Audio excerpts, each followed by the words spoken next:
Namaskar. A warm welcome to World News and Indian Perspective on All India Radio. This is Renuka and with me is R.S. Raghu, bringing glimpses of the major developments of the day from across the globe. Over the next half an hour, we shall bring you the latest from the world of politics, economy, sports, entertainment and more. The headlines. India announces liberalized and accelerated Phase 3 strategy of COVID-19 vaccination. Everyone above the age of 18 years to be administered COVID-19 vaccine from 1st of May. Delhi enters 6-day-long lockdown to contain rapid rise of coronavirus cases. UK Prime Minister Boris Johnson postpones a visit to India owing to the coronavirus situation in the country. France recalls 15 diplomats from Pakistan in the wake of violent protests. NASA's helicopter makes history by performing successful flight on planet Mars. And in IPL cricket, Chennai Super Kings take on Rajasthan Royals at Wankhede Stadium in Mumbai.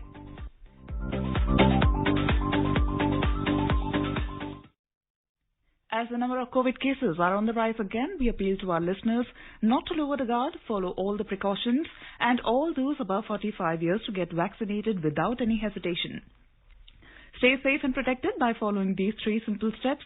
Wear a face mask, maintain 2 gaz ki duri for social distancing, and focus on hand and face hygiene. And now the news in detail. India has announced that everyone above the age of 18 years will now be administered COVID-19 vaccine from 1st of May. The central government on Monday announced a liberalized and accelerated Phase 3 strategy of COVID-19 vaccination. A decision in this regard was taken during a meeting chaired by Prime Minister Narendra Modi. In this phase, the vaccination will continue as before in the government vaccination centre free of cost to the eligible population, including healthcare workers, frontline workers and all people above 45 years of age. During this phase, vaccine manufacturers will supply 50% of their monthly released doses to the central government and they will be free to supply the remaining 50% doses to states as well as in the open market. The manufacturers will transparently make an advance declaration of the price of the vaccine that will be available to the state government and in open market. Private hospitals will have to procure their supplies of COVID-19 vaccine exclusively from the 50% supply earmarked for other than the central government channel. The Prime Minister said that the government has been working hard from over a year to ensure that maximum number of Indians are able to get the vaccine in the shortest time. He added that India is vaccinating people at world record pace and the country will continue this with even greater momentum. The central government from its share will allocate vaccines to states and union territories based on the criteria of the extent of infection and the speed of administration. All vaccination will be the part of the National Vaccination Programme and mandated to follow all protocols such as being captured on CoWIN platform. The Delhi government has decided to impose a 6-day-long lockdown in the national capital to contain the rapid rise of coronavirus cases. After a meeting with the Lieutenant Governor today, Delhi Chief Minister Arvind Kejriwal announced that the lockdown will come into effect from Monday 10 p.m., which will continue till 5 a.m. of next Monday. He said people engaged in essential services and facing emergency conditions will be allowed for movement during the lockdown on producing the valid documents. Expressing concern over the rising cases of coronavirus in the city, Mr. Kejriwal said health facilities are witnessing shortage of several medical supplies like beds, oxygen and medicines. He said the lockdown period will be utilized for creating health infrastructure in the national capital. He thanked the central government for providing a helping hand in this crisis situation. He urged the people to follow the COVID-19 appropriate behavior and guidelines to contain the spread of this infectious disease. In view of the prevailing COVID situation, the visit of UK Prime Minister Boris Johnson to India has been mutually postponed. Mr. Johnson was scheduled to visit the country later this month. The External Affairs Ministry has informed that the two sides will be holding a virtual meeting in the coming days to launch plans for a transformed India-UK relationship. It said that both the countries attach the highest importance to taking the India-UK partnership to its fullest potential and propose to remain in close touch in this regard. Both Prime Minister Narendra Modi and Mr. Johnson would be meeting in person later this year. Meanwhile, India has administered over 12 crore 38 lakh doses of COVID-19 vaccine in the country so far. The Union Health Ministry said more than 12,30,000 beneficiaries were inoculated with doses of COVID-19 vaccine in the last 24 hours. Now let's take a look at the coronavirus updates from around the world.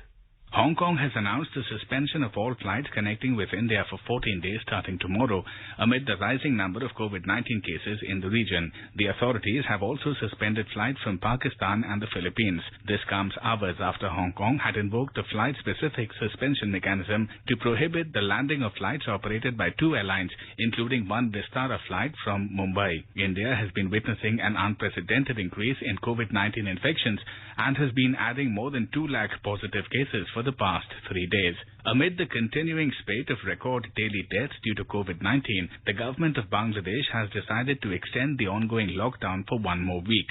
State Minister for Public Administration Farhad Hossain said in Dhaka on Monday that the lockdown will remain in force from the 22nd of April to the 28th of April with the same restrictions imposed as in the previous week. He announced that it will be a stricter one. The notification will be issued after the decision is approved by Prime Minister Sheikh Hasina. Bangladesh reported the 4th consecutive day of record number of COVID-19 deaths in the country on Monday. The U.S. pushes ahead with its vaccination drive, with half of the adults in the country having received at least one vaccine shot. The U.S. government announced on Sunday that close to 130 million Americans aged 18 or over have received a dose of one of the authorized coronavirus vaccines, which is 50.40% of the total adult population of the country. Greece has announced that travelers from the EU, Britain, the United States, Israel, Serbia, and the United Arab Emirates who are fully vaccinated or have a recent negative COVID test will no longer have to quarantine on arrival. Meanwhile, Australia and New Zealand kicked off their trans-Tasman travel bubble on Monday. The bubble removes the 2-week quarantine requirement for people travelling or returning to New Zealand from Australia. Prashant Kumar Sinha, World News. This is All India Radio giving you the world news. 3 steps to stay protected and stay safe from COVID-19. Wear face mask, 2 gaz ki duri to maintain social distancing, maintain hand and face hygiene. Welcome back to the World News. President of the United States, Joe Biden, last Wednesday announced that the U.S. troops will be withdrawn from Afghanistan starting on the 1st of May.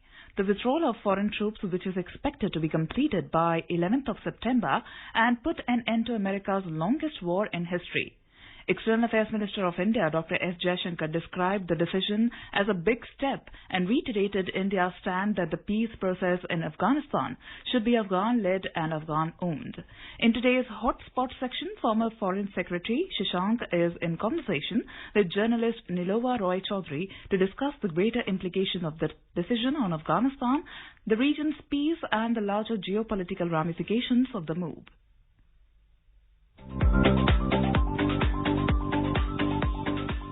We're talking about U.S. President Joe Biden's decision announced last week to withdraw all U.S. forces from Afghanistan by September 11, 2021, almost exactly 20 years after the devastating terrorist attacks on the U.S. led to the launch of that global war on terrorism, which was focused on Afghanistan. The NATO troops will also be withdrawn along with the U.S. troops. As you're aware, President Biden announced that it is now time to end the forever war, he said on 14th April. Its primary mission of denying terrorists a haven in Afghanistan. Now, in your assessment, Ambassador Shashank, would you say that that mission has actually been accomplished? I don't think the Americans are talking of the mission being accomplished. What they're talking of right now is that, number one, 2 Republican and 2 Democratic presidents have taken charge of the American and NATO involvement in Afghanistan, from where they feel that the planning was done for the 9/11 attacks. Therefore, they don't want a 5th president to also get involved with this, which means that there seems to be some tiredness the way the whole thing has been projected, number one. Secondly, the Americans have tried both a surge under President Obama and then a decision under President Trump that he would withdraw all the troops suddenly. So therefore, in between these 2 extreme positions, the Americans are saying that, well, they will withdraw by September, and after that, while bulk of the troops will go, but some would remain for the security of the American embassy in Afghanistan. So therefore, some technical support, etc. may still be there. And basically, it is nobody's case that America or any external force has to provide security in Afghanistan on a permanent basis. Even Indians who were, according to some experts who were once asked by the American presidents or their senior advisors that they should get involved either in Afghanistan or in Iraq or in other places. So the Indians had at that time said, look, we are willing to go for developmental activities, social welfare activities, but whenever it is a question of involvement of the troops, we go normally on the UN decision-making process.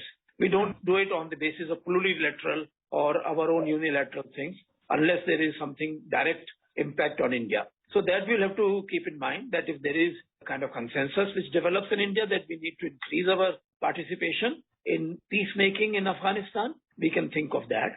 But at the moment, there is a consensus apparently in India that we should not get involved in Afghanistan. We should allow the other regional countries and America and other NATO powers to work out the arrangements in Afghanistan so that they can strengthen the American presence or American support to the Afghan National Security Forces.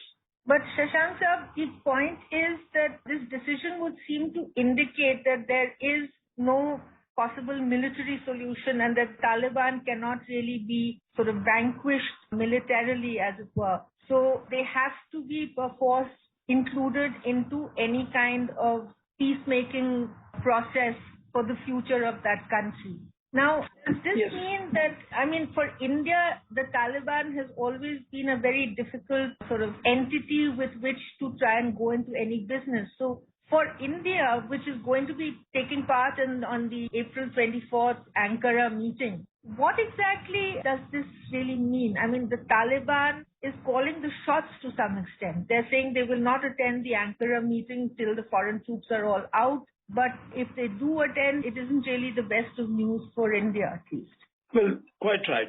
This is really a worrisome position for India at present, that Taliban seem to be gaining the upper hand, number one. Secondly, Taliban have had support from the Pakistani security establishment who are feeling self-congratulatory to see that how they can increase their position in Afghanistan. Mm-hmm. And countries like Qatar, Turkey, and maybe some other regional powers, they feel that they can play a more important role. With India, the situation is that, we have spent a lot of money in social welfare and developmental activities in Afghanistan. We would not like that to go completely waste. That's number one. Secondly, Taliban have two identities. One is the Islamic identity plus be controlled by the Pakistani security establishment. And the second one is that many of them are Pashtuns.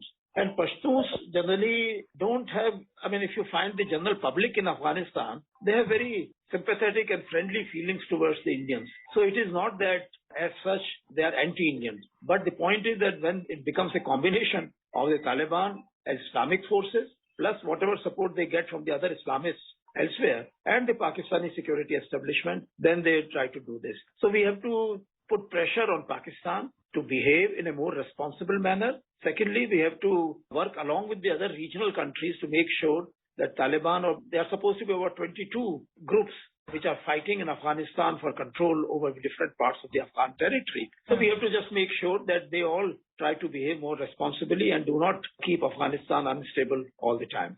But Ambassador, that is easier said than done. And all said and done, India does have extremely legitimate stakes in Afghanistan. We've invested well over $2.3 billion there in, as you said, a lot of infrastructure and other social works.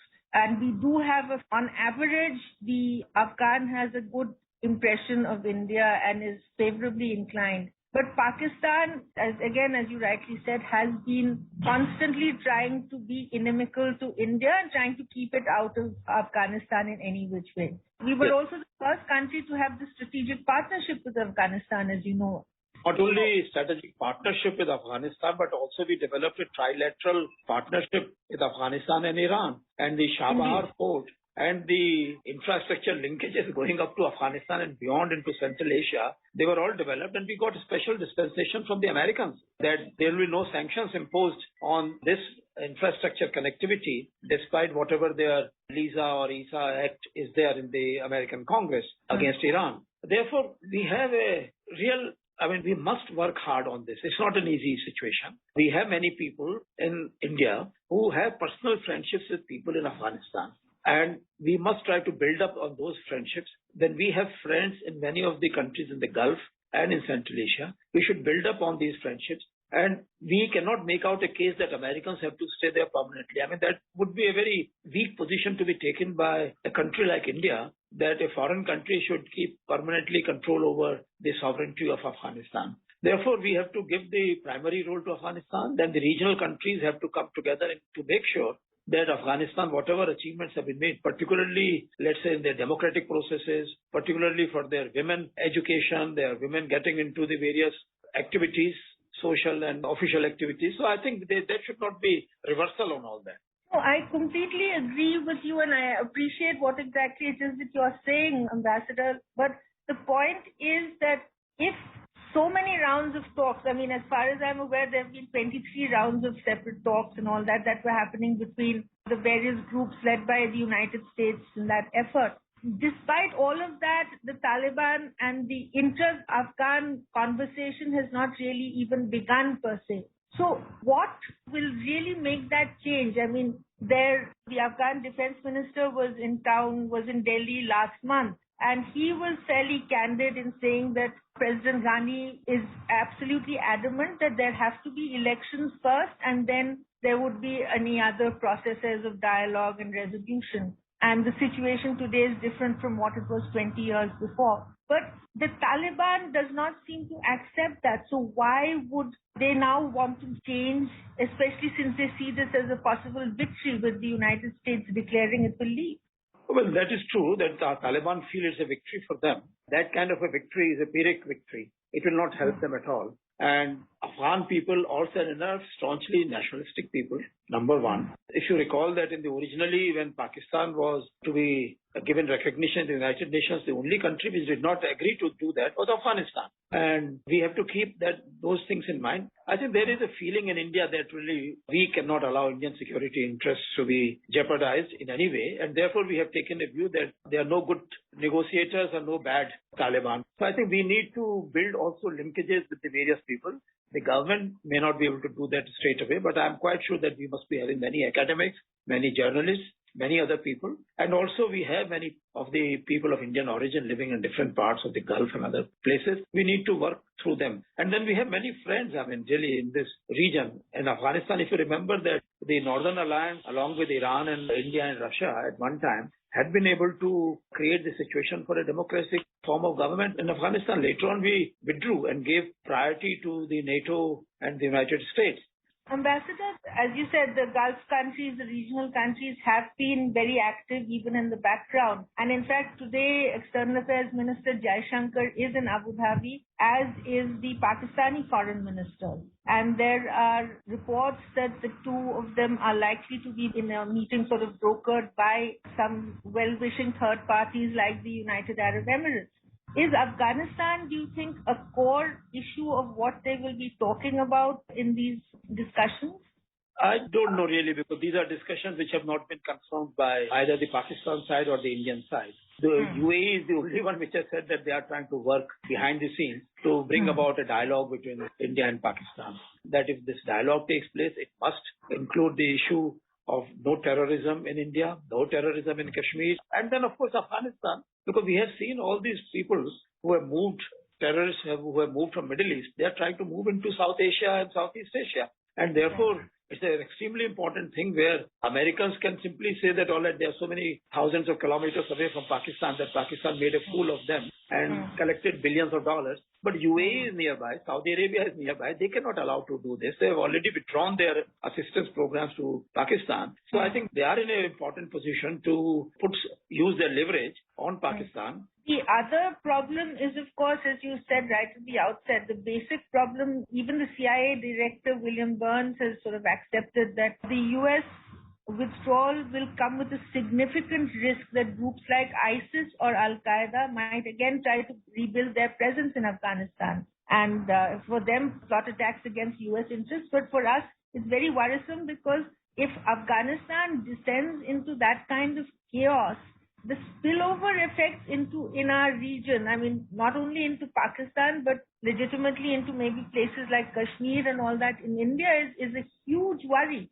We really have to make it very clear that India has been a soft power all this time, but we should be able to exercise hard power as we have done. We should tell them very clearly that if the Afghans want any kind of help from us, we should be quite willing to do that, except for putting boots on the ground or sending our instruments there. But we can give all kinds of technical support that the Afghans want. We should be quite willing to go ahead in that direction and gradually build a consensus in India in favor of a harder line so that whether it's ISIS or whether it is Al-Qaeda or others, they do not think in terms of converting India into the base for their Ghazwa-Hind or whatever they want to do, an Islamic state in South Asia. Because that is a very legitimate and a long-lasting worry that all strategic thinkers and the Indian establishment, I'm sure, is extremely worried about. But I suppose we should wait and watch and see what happens in Ankara on the 24th of this month. If the Taliban perhaps joins in those talks,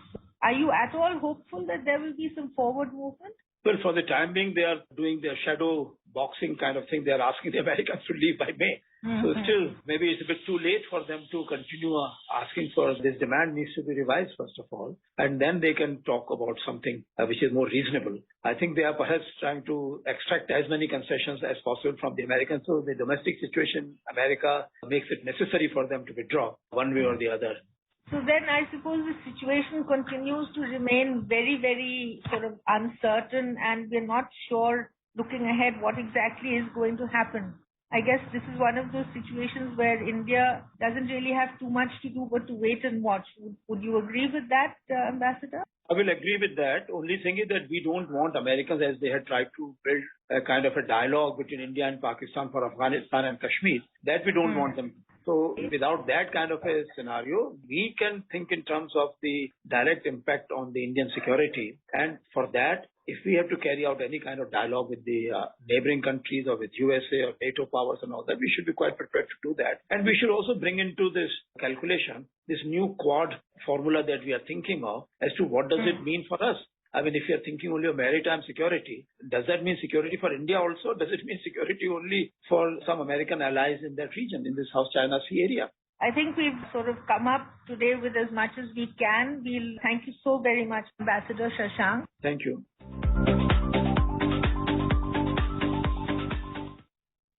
France has recalled 15 diplomats from Pakistan in the wake of violent protests and clashes involving a banned group. The Pakistan government banned the Tehreek-e-Labbaik Pakistan (TLP) under the Anti-Terrorism Act on Thursday after the group organized violent protests across the country for 3 days and challenged the authorities. At least 2 policemen were killed in clashes with TLP supporters. A total of 15 French diplomats, mostly secretaries and aides to department heads, have already left Pakistan or are set to return to Paris over the next few days, La Figaro newspaper reported today. On Thursday, France advised its nationals and companies in Pakistan to temporarily leave the country because of the violent anti-France protests by TLP in many cities. Marking the continuity of growing bilateral defense cooperation with the French Air and Space Force, Air Chief Marshal R.K.S. Bhadauria left for France today on 5 days official visit. The visit will enhance potential avenues for strengthening the level of interaction between the Indian and French Air Forces. During his visit, the Chief of Air Staff will hold meetings and discussions with senior military leadership of France and visit operational facilities and air bases. The two air forces have seen significant operational interaction in the recent past. External Affairs Minister of India, Dr. S. Jaishankar, today spoke to his U.S. counterpart, Antony Blinken. The conversation covered recent developments in India's immediate and extended neighborhood. Dr. Jaishankar said both sides exchanged views on the United Nations Security Council UNSC agenda and also discussed issues pertaining to health cooperation between the two countries. NASA's Mars helicopter makes history with successful flight on the Red Planet. As per the U.S. Space Agency NASA, the miniature robot helicopter Ingenuity performed a successful takeoff and landing on Mars early today. This the first powered controlled flight by an aircraft over the surface of another planet. Mission managers at NASA's burst into applause and cheers as data beamed back from Mars confirmed that the 4-pound twin-rotor helicopter had performed its maiden 42nd flight as planned. The robot rotorcraft was programmed to ascend 10 feet straight up, then hover and rotate in place over the Martian surface for half a minute before settling back down on its 4 legs. Officials said data returned from Mars showed that this had in fact occurred. India's ambassador to China, Vikram Misri, on Monday interacted with Chinese scholars from various think tanks and universities at an event organized at the Consulate General of India, Guangzhou. Ambassador Misri emphasized that maintenance of peace and tranquility in border areas is an essential basis for the development of bilateral relationship. He underlined that there is a need to be respect for mutual concerns and sensitivities and for each other's priorities. A report from a Beijing correspondent. India has been repeatedly highlighting the importance of complete disengagement in border areas as essential basis for the development of bilateral relationship, while China is keeping silence on the issue. Last week also at an online event between Indian think tank Indian Council of World Affairs and Chinese think tank Chinese People's Institute of Foreign Affairs, Ambassador Misri highlighted the importance of mutual sensitivity and respect and the need of restoring peace and tranquility at the border for progress in bilateral relationship. Scholars from both the sides discussed working together for a development agenda of mutual interest and jointly coping with the challenges of the changing international structure in the post-pandemic era. Chinese ambassador to India, Sun Weidong, also addressed the event. Chinese side has been trying to build a narrative to take forward the relations with India by ignoring the ongoing border issue, but India has consistently maintained that complete disengagement at the border is prerequisite to move forward. Anshuman Mishra for World News, All India Radio, Beijing. Moving on to sports, in IPL cricket, chasing a target of 189 runs, Rajasthan Royals were 97 for 7 in 15 overs against Chennai Super Kings at Wankhede Stadium in Mumbai when reports last came in. Put into bat first, Chennai scored 188 for the loss of 9 wickets in the 20 overs with the help of Faf du Plessis' 33 runs, Ambati Rayudu's 27 and Moeen Ali's 26 runs. For Rajasthan, Chetan Sakaria picked up 3 wickets while Chris Morris scalped 2 dismissals. Earlier, Rajasthan Royals won the toss and elected to field. In the stock market, the Sensex and the Nifty today plunged around 1.8% amid resurgence of coronavirus case in the country. The domestic stocks declined even as the cues from global equity markets were positive. The Sensex at Bombay Stock Exchange closed below 48,000 mark, while the Nifty at National Stock ended below 14,400 level. The rupee also witnessed a robust appreciation of 52 paise against the US currency. Now let us take a look at the major developments around the world as reported in the foreign press. Wall Street Journal reports that union appeals Amazon's election in Alabama, saying that the company violated laws. The Telegraph reports that Stefano Tsitsipas wins Monte Carlo Masters without dropping a set. The Guardian reports that Boris Johnson says government will try to stop European Super League. A quick look at the headlines once again. India announces liberalized and accelerated phase 3 strategy of COVID-19 vaccination. Everyone above the age of 18 years to be administered COVID-19 vaccine from 1st of May. Delhi enters 6-day-long lockdown to contain rapid rise of coronavirus cases. UK Prime Minister Boris Johnson postpones visit to India owing to the coronavirus situation in the country. France recalls 15 diplomats from Pakistan in the wake of violent protests. NASA's helicopter makes history by performing successful flight on planet Mars.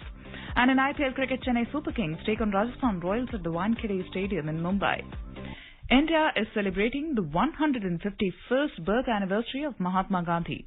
Before we end, let us listen to his favorite bhajan, Vaishnavajan, by artists from Zimbabwe.